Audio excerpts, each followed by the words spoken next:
All right, we should get started. We are moving on away from the nervous system and the brain, kind of, sort of. And we'll begin talking about more classical topics in psychology, really where psychology originally tried to meet up with physics, oddly enough. We're going to concern ourselves with sensation and perception. Very little work now is done on it. In fact, some people doubt that sensation even is worth distinguishing from perception. But I'm going to try to sell it to you as if there is a distinction to be had, because that's kind of the old way to do it.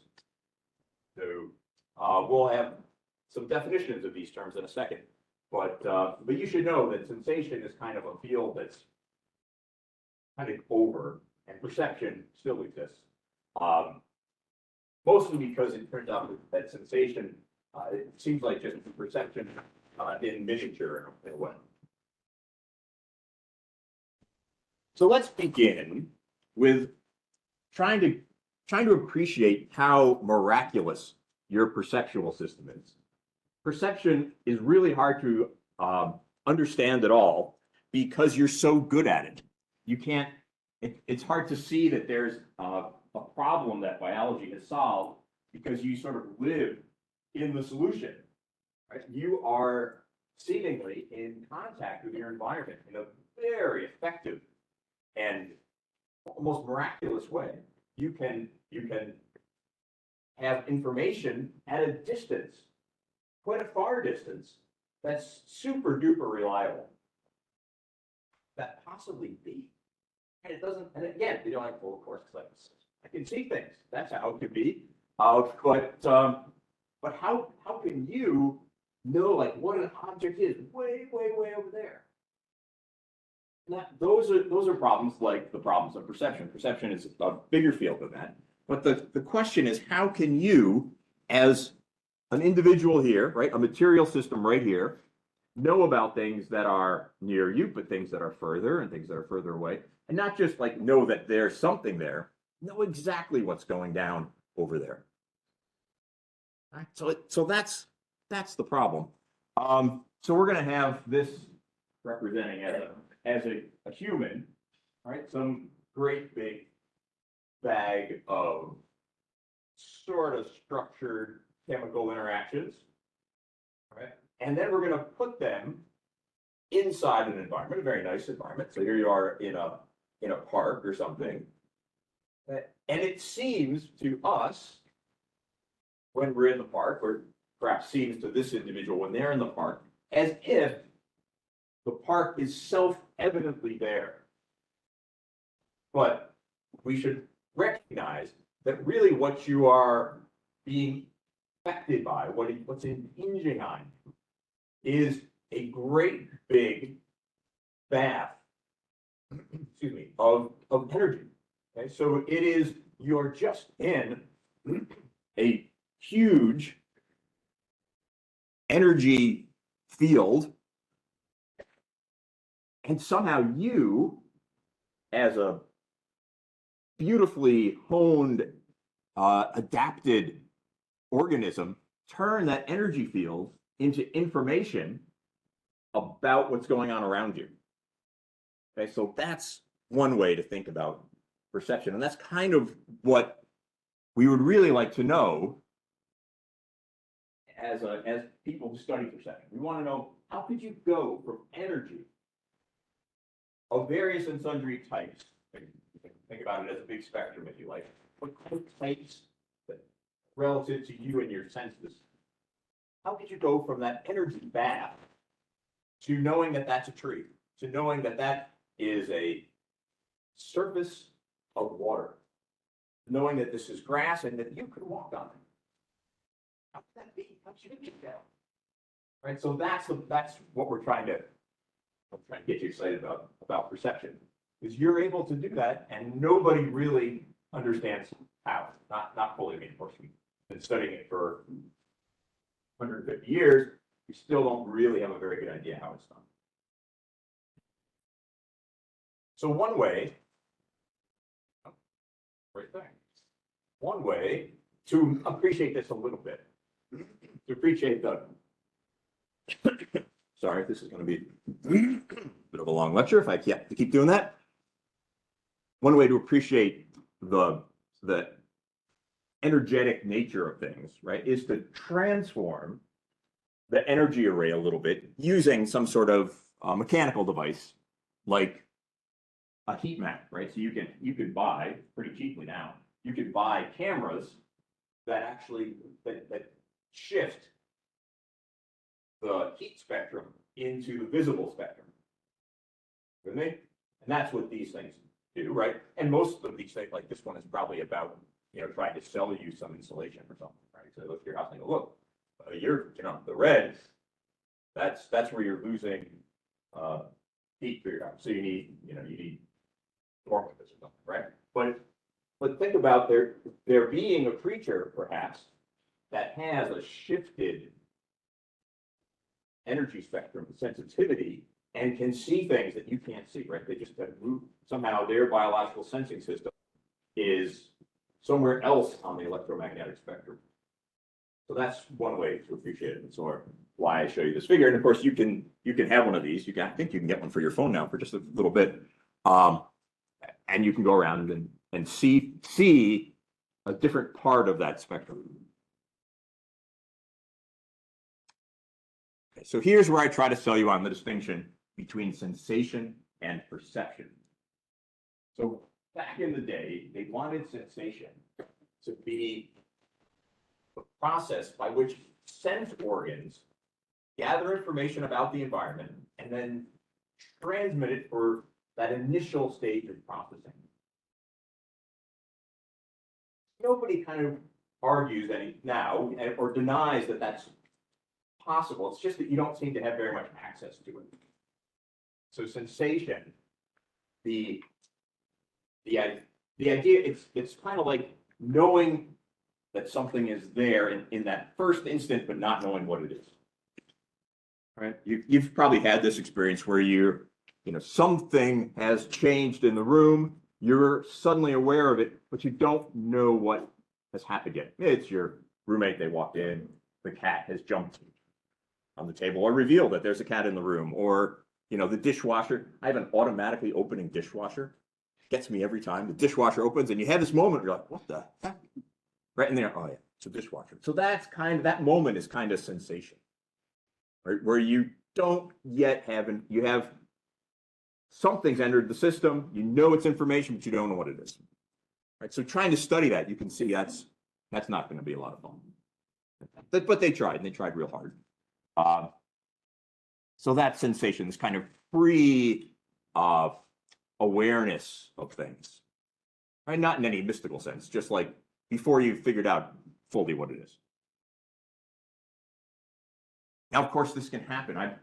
We tend to use vision as the examples that are so immediate for us, but this can happen in all sorts of energy fields, and that we can have sound wave, animal energy, all of which we're sensitive. Not that we're sensitive to every part of the electromagnetic spectrum, only a little bit.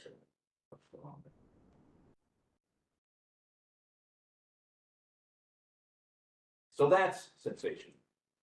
Perception is the organism doing more with that initial information so that they kind of settle into a meaning for what's going on.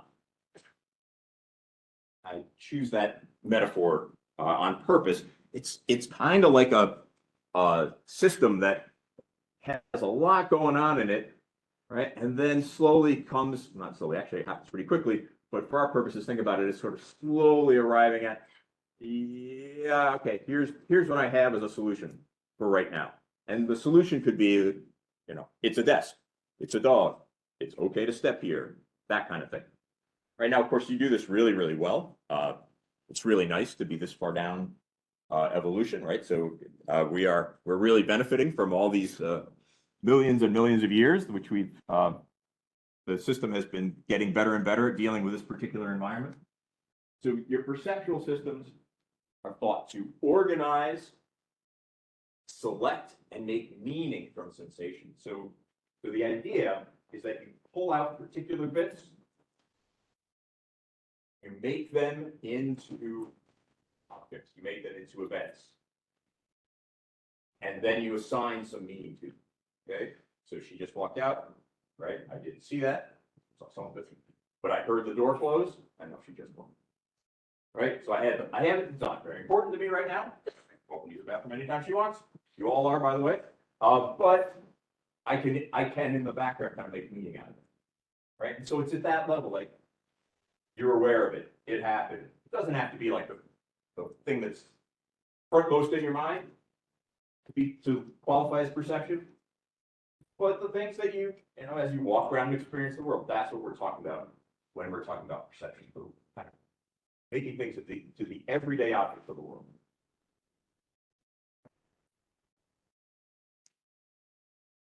So we get awareness of ourself. You also perceive yourself, which is a little bit weird. It has a kind of a strange and philosophically problematic self-referentialness to it, right? But you are aware of yourself and your own, you know, how things are going, right? So when particularly like your gastrointestinal tract, right, things start not going well, you're very aware of it, right? But things are going smoothly. You don't have to check in until it's, you know, lunchtime. Right, so you gain awareness of yourself and the world through your perceptual processes. Okay, so that's the big framework, and that's the big distinction between sensation and perception. Hopefully that's clear. And as you'll see, we'll spend a tiny little bit of time on sensation and a great big amount of time on perception.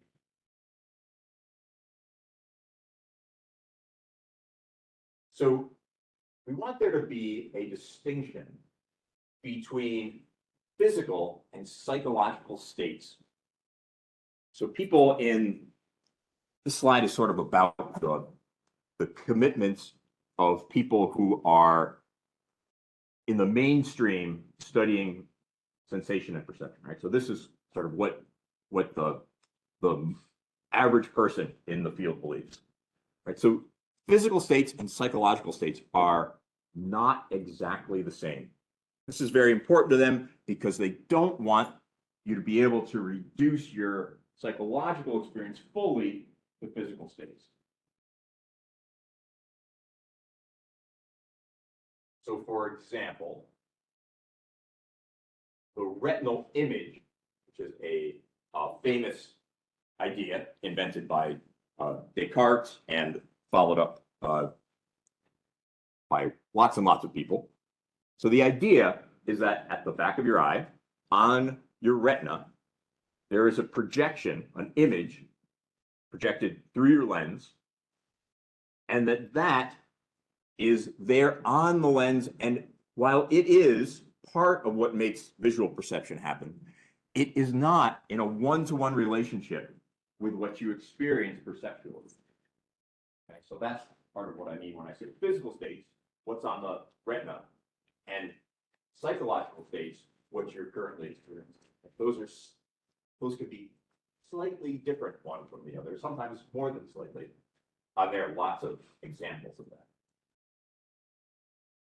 So the retinal image is a nice place to start in perception because it starts to push on why people in psychology got so excited about it. So here is something called the camera obscura, and it's meant to be a helpful explanation for what's going on the retina. So here's the analogy.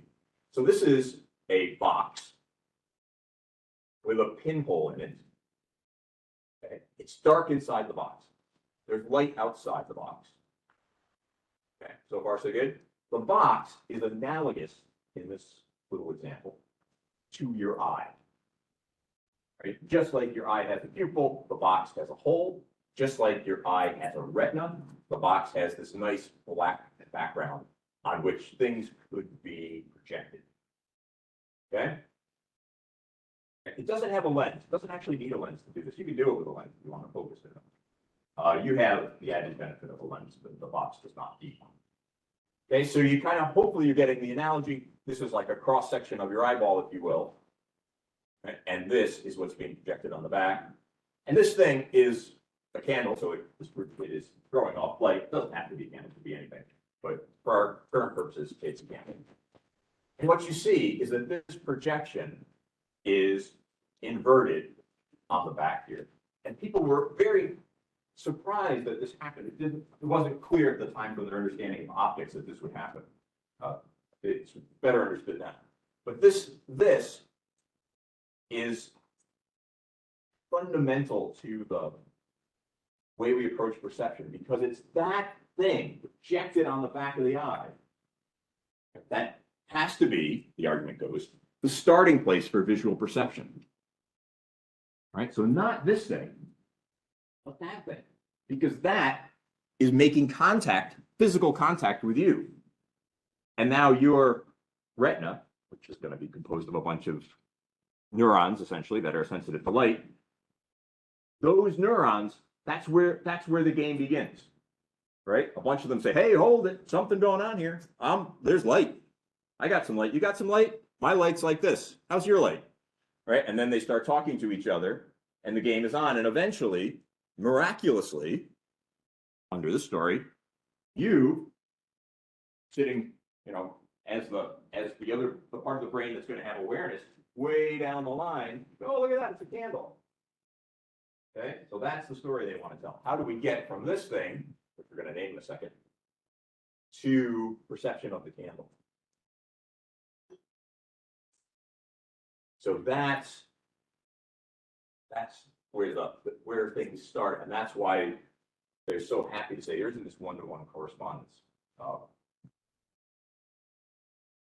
So there are going to be two different definitions of stimulus here. Luckily, they have handy names, so it shouldn't be too hard. So the distal stimulus, distal meaning far, is the actual object out there in the environment. Okay, so if I'm talking in reference to the table here, right? So I've got the table. It is the distal stimulus out here, the actual physical table, the real thing out there in the environment. Right? So that's the first kind of stimulus. The proximal stimulus, back to the story we were just telling, is a light in this case, or whatever the patterned energy is on whatever sense system I have, the patterned energy impinging on those sensory receptors. So if it's light, it's that patterned energy impinging on the back of my retina. Okay? That is the proximal stimulus, right? Proximal, nearby. That's the close stimulus. And again, the story has to start, according to these guys, from the proximal stimulus. There's the proximal stimulus. Now we have to figure out that it's a table. See how hard that's going to be. So the table it's a great big physical thing out in the environment. But by the time it gets to my eye, it's this little crunch down image. Right, and now I have to figure out that's a table. Oh boy.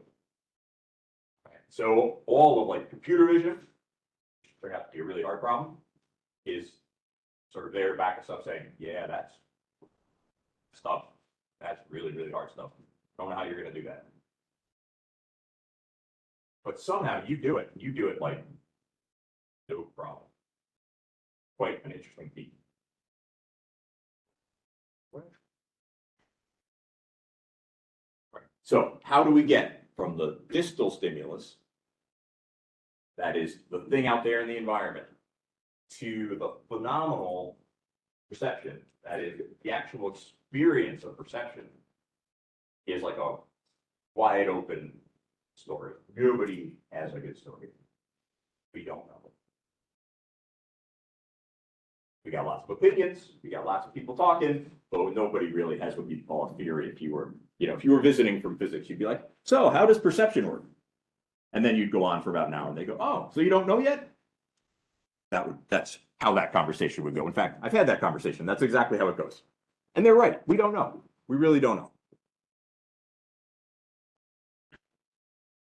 So there are some people, and I don't write too much about this last, but I'll just tell you that there are these two different viewpoints.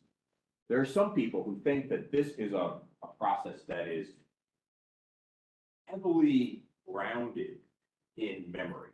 It's about you taking these little cues, like a whole array of cues, let's say, that specify it.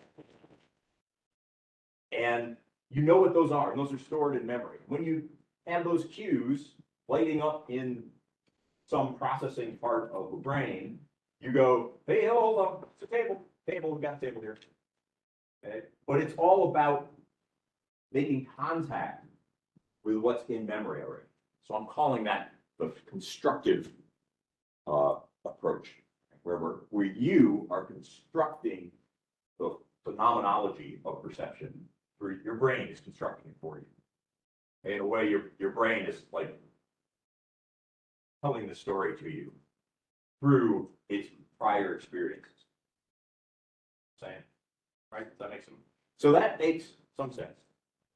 Perfect sense, but some sense. Versus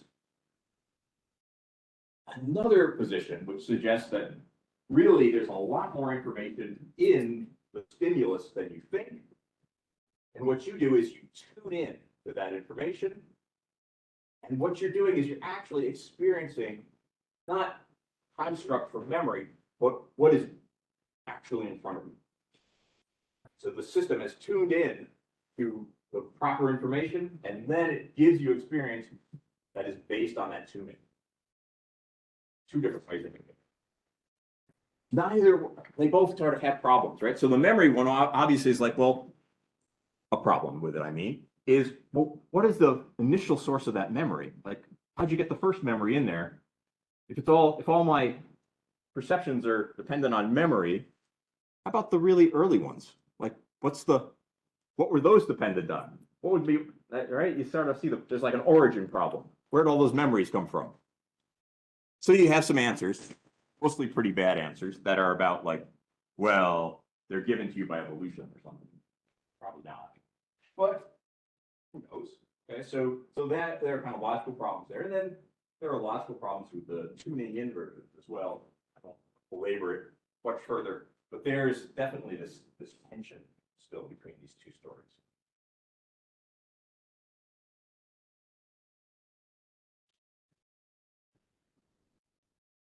Okay, so back to the mainstream story. Okay, this is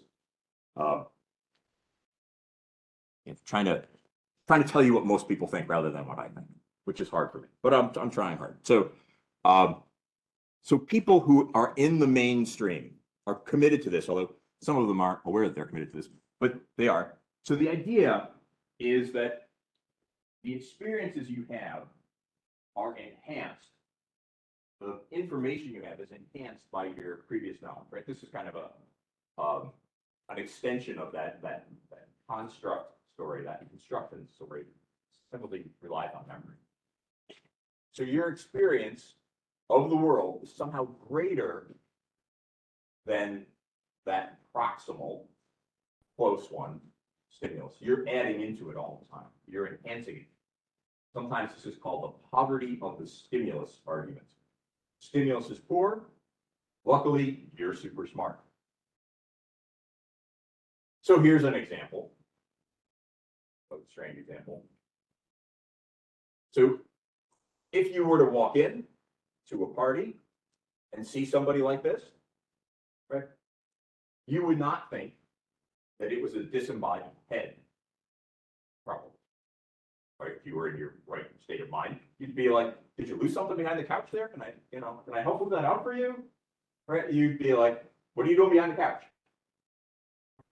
So why do I bring that up? Because on alternative interpretation, perceptually speaking, not a very good one probabilistically, right, in terms of what you've experienced in the environment. But a reasonable interpretation is, oh my God, there's somebody's head and it's sitting on the back of that couch. But nobody has that experience. You don't see that. And so the argument from people in this stream of thinking is that, look, you just added in all that information about it's not just a head, it's a whole person. Of course it's a person. It's always a person because that's your experiences are of people. They're not of disembodied heads. Okay, so that's maybe a little extreme example, but hopefully you get the idea. They're arguing that what you know about the world, the likelihood of disembodied head versus person, is driving your perceptual experience, how you see reality. Okay?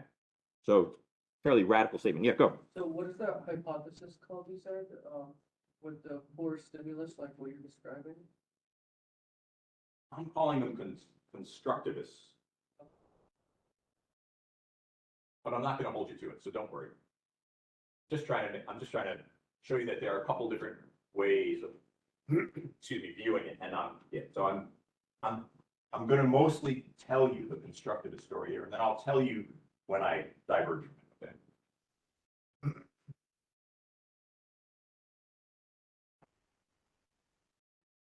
Okay, so here's another somewhat different way. So if you were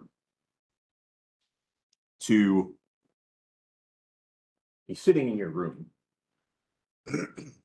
and the door opens, okay, from the perspective of that 2D image on the back of your retina, a couple of things could have happened. One is the door could actually be swinging open. Okay, that's one possibility. Another is that the door could be transforming in shape. All right, so you can imagine that there is a way in which the door could be literally not swung open, but transformed shape-wise to make exactly this image on the back of your retina. Right, it would be like a distorted door. Right? You've seen probably similar things in museums. You go in and they have something and you're like, oh, that's cool. And you look to the side and you realize, oh my gosh, it's not what I thought. It's a distorted thing. Right, it's a way to make a visual illusion. So that's their argument, is that, okay, so this right, this seems, maybe it's kind of hard to imagine, but of course such things can exist. Their argument is that you don't ever think about those possibilities because you don't ever experience them then. Your memory of the world says it's the door, it's opening. So it's such an everyday experience that, again, we don't even think about it, right? And so their argument is that that you've experienced things so many times that you stay in that flow of experiences, like you just expect things to always be like they were. And that helps you rapidly perceive stuff. All the weirdo alternatives don't happen. You don't consider them. So they're not part of your perceptual experience. But again, the problem seems to be that, like, how do you, if that's the case, how do you actually know what's going on in the world? Right? If it's always just you just kind of going along with what happened before, like what happens when things go awry? Okay, so this point here, right, which is essentially about the opening door, your impression of objects then being the same object remains the same even when the stimulus changes. So that's kind of strange, right? So you can take this chair, right? You can move it around. It's always the same chair. For you, though, the proximal stimulus, as I'm moving it around, is radically changing, but it's the same chair. That be? Well, the answer, again, is grounded in your experiences. Okay, so so we did sensation versus perception. Now we've done a little bit about how people are thinking about perception generally in the mainstream, this constructivist view that I'm going on and on about. Let's talk a little bit about sensations, and this will be short and sweet, and maybe even a little bit technical if we have enough time. So as you already know, you have these incredible, amazingly specified, like super tuned in sensory receptors that are in your nervous system, and they transform little parts of the energy array into neuronal impulses. So the light receptors in your eye, you have pressure receptors in your skin. You have this sort of ridiculous thing in your ear, right? I mean, it's just like, who made this stuff? It's just fantastic. How did it get here? So these sensory receptors, they work in this tiny little band of the electromagnetic spectrum and are only sensitive to things in that band. Really quite remarkable. So when we talk about sensation, we're talking about that initial triggering of those receptors, and we need enough triggering so that it starts a response. We call this process of converting physical energy to stimulus information or maybe neural information, transduction. Okay. Physical energy to ultimately neural signals, neural information, if you will. So that's called transduction. And of course, different sensory systems are doing it entirely different, right? So you're responding to wavelengths of light, you're responding to mechanical pressures. You're responding to long-term mechanical pressures with different sensors. Really quite fantastic. So, but those details aside, transduction is the sort of the general name for this process.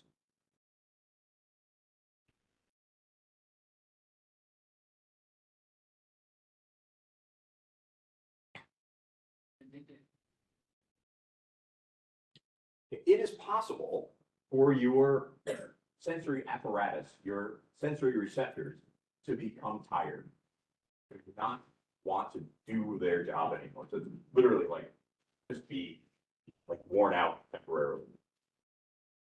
We call this sensory adaptation. Some of sensory adaptation is like adaptive. It's probably not just getting tired, although it kind of shows up like it.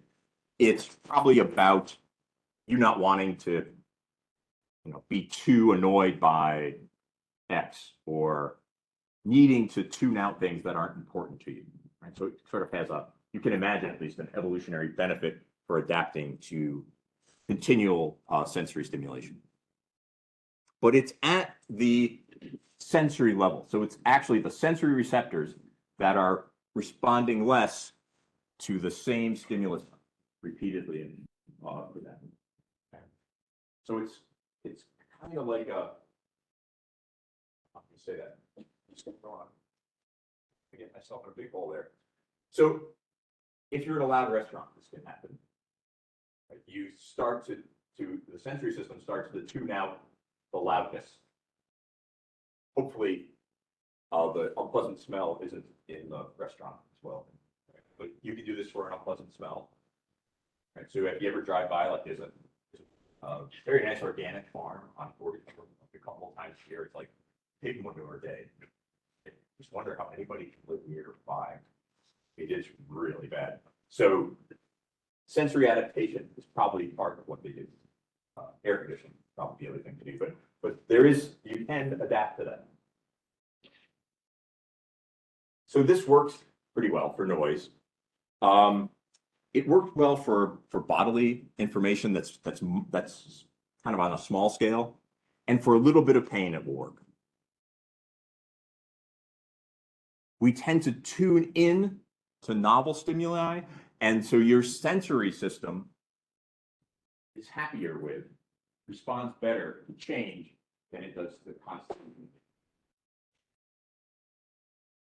So things that change, your sensory system is going to sort of lock on to new stimuli. Things that are just there in the background repeated, those will slowly fade away. Yes. Would sensory adaptation kind of include opposite where receptors respond, like over-respond to stimulus? Yes, there is such a thing. Yes. Overstimulation? Yes. Yeah. So you can also have, we should have a better explanation. You can also have sensory systems that become with heightened sensitivity. Right. So they can your system can get set up so that even the slightest little wiggle on, in that direction, and it'll, oh, there it is again. Right. So yes, so it is actually, and it's actually possible to get more tuned into things like noise, right? Like annoying neighbors can be that way, right? Once you get annoyed, right, then the neighbors make any noise at all, you're like, oh, what's that? Where if you weren't annoyed, it wouldn't happen. So yes, it is possible to do that at the sensory level as well. Thank you. That's a good question. So one thing you should know is that this doesn't work for extreme pain. Okay, so don't think if you have a surgery or your pharmacist recommends that you take a painkiller, you probably should take the painkiller because painkillers actually will prevent you not only from experiencing pain in the moment, but from developing a sensitivity to the pain. So very prescient question there, right? So one of the reasons they want you to take pain is sort of the non-linearness of pain. So they want you to take painkillers because they can actually stop it sort of before it starts having a limit. But yeah, you won't adapt to extreme pain. Unfortunately, it'd be nice, I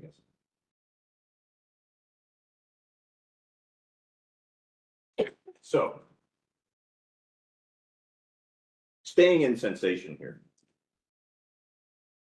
In the late 1800s, a bunch of people in physics started to think about this intersection here, and they happened to just tumble over into psychology. Okay, felt very sorry for them because they were respectable physicists and then they became psychologists. So von Helmholtz is one of these guys, right? Probably the most important one. He tumbled over into psychology and he quickly went back over to physics and became respectable again. But this meeting point here is where most of the action was initially. And you're going to feel like, really? That's what they were thinking about? So from today's standards, it's not the most exciting aspect of psychology, I will admit. But the idea is that, okay, so you have the world and then you've got some energy here, right? Physics is very much interested in all of this. And then you might ask the question, well, we have energy in the world, and clearly we know already that you're sensitive to some of that energy. What can we say about your sensitivity? Right? I can easily take the energy I present to you under control. I can do it with audio, right? Right? I can actually measure the decibels. I can have it increase in loudness, and then I can ask you maybe, what's your impression? How loud was that? Right? So then I could map the energy presented and how loud you thought it was.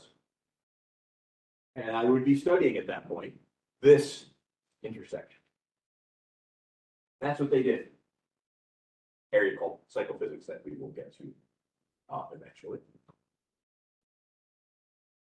So it turns out that this transformation here from energy to sensation actually down the line influences this transformation from sensation to perception.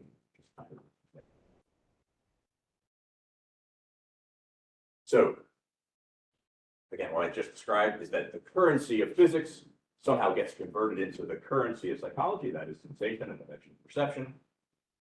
And the question that these guys were asking is, how does physical energy map onto, not like the details of how the conversion works, that would be too hard, but just how does it map to your to your psychological experience? Okay, so that's the question.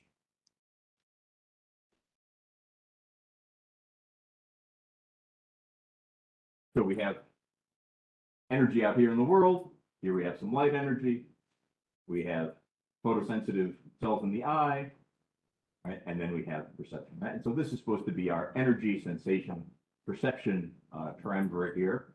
Right? We can do the same thing with an event in the world, right? Making some sound energy, creating vibration, right? Actually, this, and probably a little bit of that would be vibrating. Right? And then we have information, right, that eventually specifies an event. All right, so that's what they're interested in, and it's it's kind of in this area here, in this sensation area, where we're gonna locate psychophysics. Okay, so this area called psychophysics is about physical energy to sensation. How can you go from physical energy to sensation in a kind of very practical way? They just wanted to know what it looked like. Now, of course, the initial hypothesis was that, well, every time I increase the amount of presented energy, so acoustic energy, light energy, mechanical energy, I'll get a change, and you, the subject, will go, oh, yep, a little brighter, a little heavier, a little louder, whatever it is. Okay, so that sort of one-to-one mapping would have made this a short trick, and then psychology would have just gone out. But it turned out really, really complicated. Much more complicated than I'm going to tell you here, but and you'll think this is pretty complicated in and of itself. So, very simple strategy. They measure and control the physical stimulus, and then they somehow measure, this will be a little bit of a sticking point, the perceptual state. So I can ask you again how loud you think it was, but I can do other things that are maybe a little more clever, maybe a little more direct. And so they'll try some of that.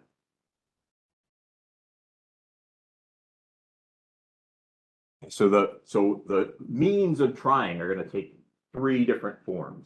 You'll see they're kind of similar, but maybe you'll appreciate that, you know, why they kind of went for slightly different means. So the first question, super simple, is a question about detection. So we just want to know what the minimum amount of energy needed for detection is, assuming that you are currently unstimulated in that domain.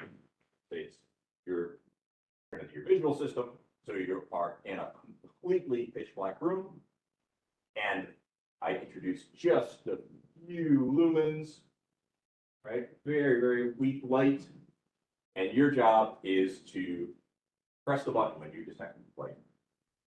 And because I'm clever, if you stay with clever, I know enough to say, sometimes I'm going to ask you if you're detecting light now when I'm not presenting light. Sometimes I'm going to ask you if you're detecting light when I am presenting light, right? So I get these false positives sometimes where you say, yeah, I see it.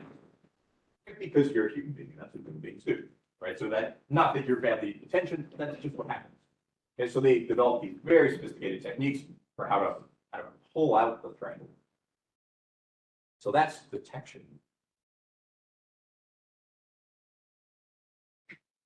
Another slightly different way to ask the question is, what's the smallest difference you can detect? Assuming that you already are having some light or sound experience, what's the smallest change I have to make for you to go, oh, that's different? Just a little, but it's different. All right, so there's a change detection. We'll call that difference. All right, you can see why change detection might also be interesting. And then we have the most ambitious of them, which we'll call scaling. Where scaling is trying to put numbers to experience. I'm trying to literally create a measurement scale, just like you would say for weight. So we have developed a way to say this is weight. Right? We have built an actual device. We know that it works really well. Or temperature, right? We have a way of mapping states of the world, say the height of mercury in a tube, to a temperature. We've done the work. So they tried to do that work perceptually so that you could say, on a scale of 1 to 100, this is a 98 for brightness. So a lot of work went in to try to make the scaling thing. You see it. Hopefully you can see already that's like, wow, that's pretty ambitious to try to get numbers on it. I don't know that my experiences come with numbers. That's what they did. So, if we got time, we can go. Can at least do the threshold. So this, believe it or not, this effort, which probably to you seems, I don't know, a little boring maybe, like was the founding of psychological science. So Helmholtz was the one of the advisors of Wundt, who hopefully you now remember that guy's name. And he also, if you've ever taken physics, you've probably heard of Helmholtz free energy, right? It's that same Helmholtz. Okay, so let's talk about detection. So the underlying theory, what they thought was happening in detection, you could describe like this. You've got some energy out here. It could be light. Let's say if we were in the light domain, it could be acoustic energy. Then you've got some receptors. And then you have some neurons. And the basic story says that if the energy being received here exceeds some threshold, then the cells fire. And if those cells fire, they send a signal up. And you get enough of them firing, and off we go. Okay. And you would have detection, right? It's supposed to be like a thresholdy system, because we know that cells are all or none in their fire, right? So it should be roughly up to this point, there's nothing, right? I have stimulus energy, but I don't have any firing yet. Then they fire, and I should get detection. So this is the theory, which we'll call the theory of absolute threshold. There should be some minimum amount of energy needed for an observer to detect a stimulus. And that should be true for every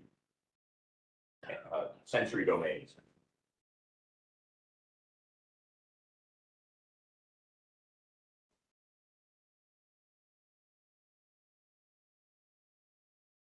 Right, and so it would look like this in sort of cartoony graphic form. So the intensity would be increasing this way. The probability of your detecting it would be increasing this way. But what would happen functionally is you would have, nope, I don't detect a thing, I don't detect a thing. Right, so this, again, this intensity or energy, till I get to a certain point, and then I go, whoa, there it is. And then I would consistently, without any variation, detect. That would be absolute threshold. Would be wonderful if it worked like that. But when they do the experiments, they actually find something that looks like a sigmoidal curve. Right, same setup, where you have increasing intensity. Then you have, and a period during which you don't detect anything, indeed, and another period in which you detect everything pretty much dead on reliable. But then you have this kind of gray area, so to speak, not literally gray, where there's an increasing probability of detection, but it is not like this. It doesn't look like this. So why would that be? Well, it could be that the different neurons are slightly tuned differently, right? And that might give you something like this. So that's one possibility, right? It's sort of an averaging of curves like this might give you something like that. So that's, that's what they would like to think. What they've done practically is they've said, well, that absolute threshold thing didn't work out so wonderful. What we'll do is we'll just treat it statistically, and we'll take the point at which the curve passes through the 50-50 line here, right? Maybe I detect it, maybe I don't, with equal probability. And then we'll just drop down, and we'll say this is the statistical threshold. See what I mean? So they kind of went for the midpoint of this gray area. So that's the threshold, recognizing, of course, that there is this band in which it seems to be probable. All right, I will let you go there. Have a great day.